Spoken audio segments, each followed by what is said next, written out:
I've been playing video games for over 20 years now. Man, well, as long as my parents were accurate when telling me I first started playing on the NES when I was 2 years old. But during this time frame, I've played tons of games. Some were really long. My very first Persona 5 playthrough took me over 145 hours to complete, having done all the social links, fusing personas and such included, while some took no time at all, like Sonic Forces, that takes around one sitting to beat. But putting all these things aside, have you ever wondered specifically what makes the games you like so cool? Have you ever questioned why you like a game so much, or even found it difficult to find the words to explain it? I can't tell you how many times since I was a kid this was the case, but now that I've grown up and I'm able to analyze video games, I try my best to see what's going on in the developers' heads when crafting stories or designing worlds or crafting characters. I like to look at the psychological side of game development, the secret ways developers reel you in without you ever realizing you've been enchanted. There are many different reasons as to why this could be the case, enough for it to be its own series if you'd want, but at least for now, I feel one aspect of game design that causes this phenomenon is charm, an aspect I feel that is underappreciated when considering why we love video games today. When you come to love a game, there has to be angles about it that captivates you as a player, and much of that comes from the charming aspect of games. Of course, games can be as different as people themselves can be, but let's deconstruct what makes a game charming and why it works so well. My name is KingdomAce, and this is why charm is vital in video games.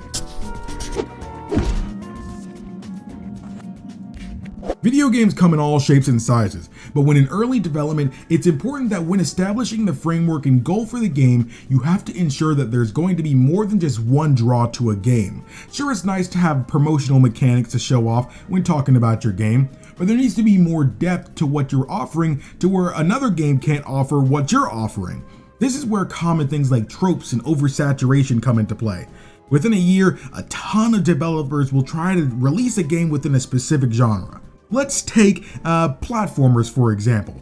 Back in the day when Mario was basically destroying the world of video games and everything like that, no one stood a chance. This is when a bunch of other series came into play just trying to enter the ring too. That's even how the whole construction of Sonic ended up happening. Sonic was basically made to be a Mario killer. And at the end of the day, I feel even though he didn't kill Mario or anything like that, I still think out of it, we ended up getting an amazing series. Like, have you ever asked yourself why Sonic is so good?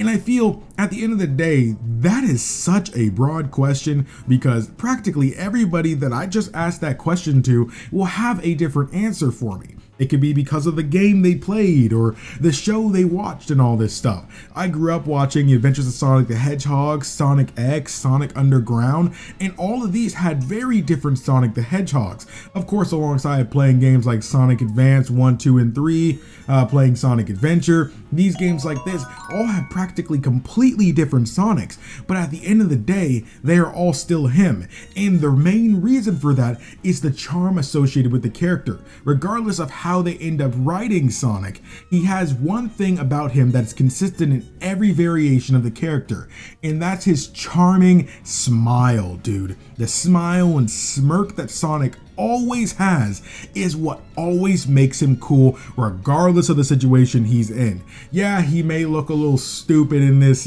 this outfit or doing this thing. He may look a little weird or whatever. Maybe it's because it's on the DS. Maybe the graphics just weren't that good. But at the end of the day, when you see Sonic flipping around, posing, giving that smirk, especially on things like the promotional artwork and stuff, it makes me think that character is so freaking cool, man. I love that, especially like one of the games I really grew up with too. Especially like I didn't play the game until I was a little bit older, but one game that I was obsessed with that I didn't even have, I had the first one but I didn't have the second one, was Sonic Riders Zero Gravity. Sonic Riders, man, I'm sure all people around my age who grew up with Sonic Riders, that was one of the flagship games to show how cool Sonic freaking was, man. He was just such a cool character. The faces he'd make, the poses when he's riding the extreme gear. Oh man, Sonic is just being so cool. And that's just something consistent about his character regardless of how they're going about it, and they knew this would be the case. Of course, it's slightly shifted, since it was first developed. Back when he was just simply pixel art, he had that more don't care, didn't ask kind of attitude. But it shifted after we started really getting more detailed characterizations of Sonic. That became a very consistent thing throughout his character. And this is going for not even just Sonic. One game in particular that I really noticed this with is Grandia. Now, Grandia was actually a game I had actually never heard of, because I believe the game was on the PS1 or something a long time ago, but I hadn't actually played that game, and because I had never really heard about it before or anything like that. I was just simply a Nintendo kid. But the developers actually sent me this code for a while back for the game, because they actually re-released the game on modern platforms, and I had planned to talk about the game even more in depth, but I feel like it's even better here just because I want to talk about why charm is so important. But I've never really seen a game present itself in the way Grandia did. Now, I can't really speak for the original, but for the HD remaster of the game is what I'm referring to here. Now, I went back and forth between the English and Japanese dub in this game in order to test how this is how I truly felt, and it truly was. Playing Grandia feels like I'm back in the late 90s. Everything from the dialogue, the music, the presentation. This game, I have no doubt, was something that anyone who played it back in 97 was able to feel right at home with. It oozes that sense of adventure you get from a lot of anime and manga from that time period. I mentioned the dialogue before, but I don't just mean the writing. I also mean the voice acting. Both the English and Japanese cast perfectly capture the personalities of these eccentric characters. Justin feels like that typical headstrong yet pure-hearted teenage protagonist, alongside his adorable little sister Sue, who, if I'm honest, seems like she knows a little too much for her age, which audibly adds to the comedic value of her interactions with others, and Fina, a world-renowned adventurer who can't help but relax around this pair of characters. In a way, it's beautiful to see how these two siblings affect her character, and you can gradually see her professional shield just melt away whenever she's there, as she just can't help but have fun with them. These characters together form one of the most charming games I have played in such a very long time. I'm not finished with the game yet, of course, but I had to talk about it in this video because I just need more people to talk about this game, man. Maybe we can get a Grandia 3 one day?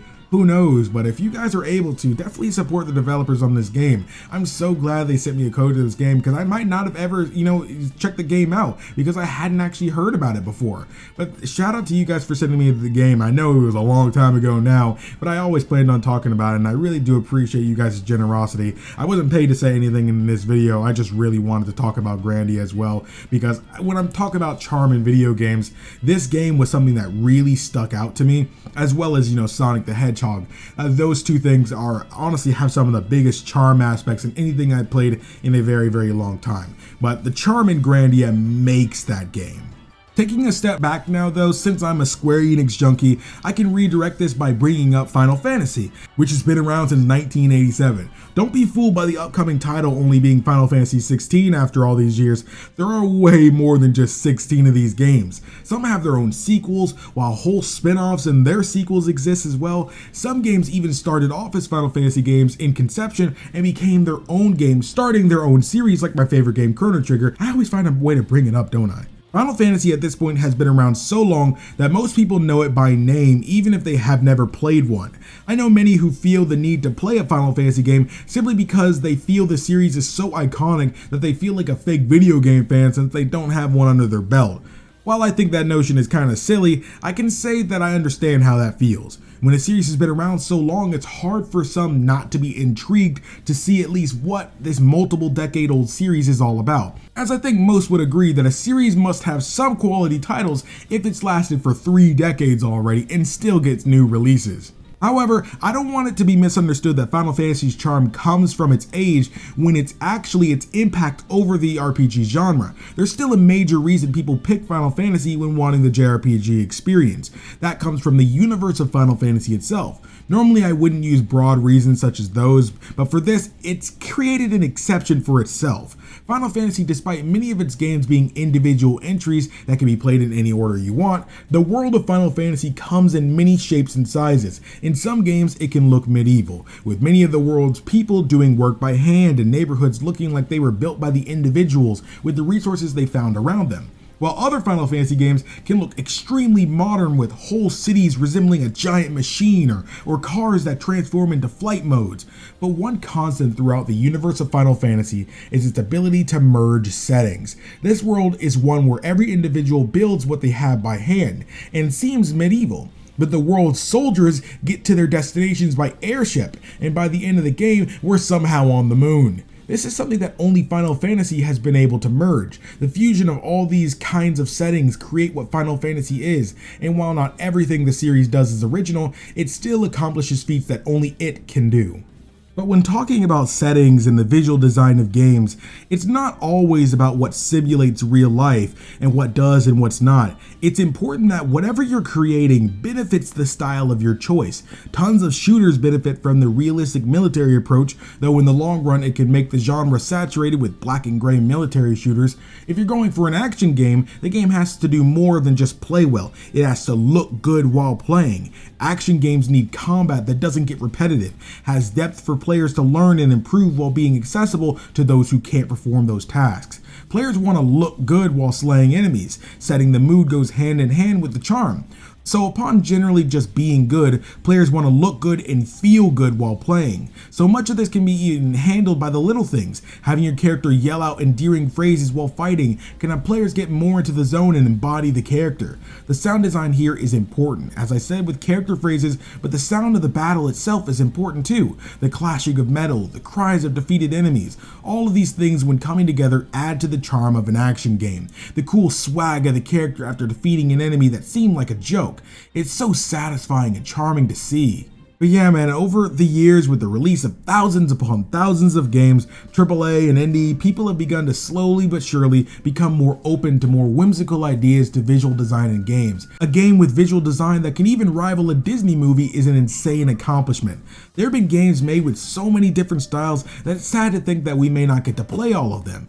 But this just means that creative freedom has taken priority from many developers over trying to make everything simulate real life. While doing so makes sense and can benefit a multitude of games, I'm just glad that now when it comes to video games, I'll always appreciate the hard work behind charm in a video game.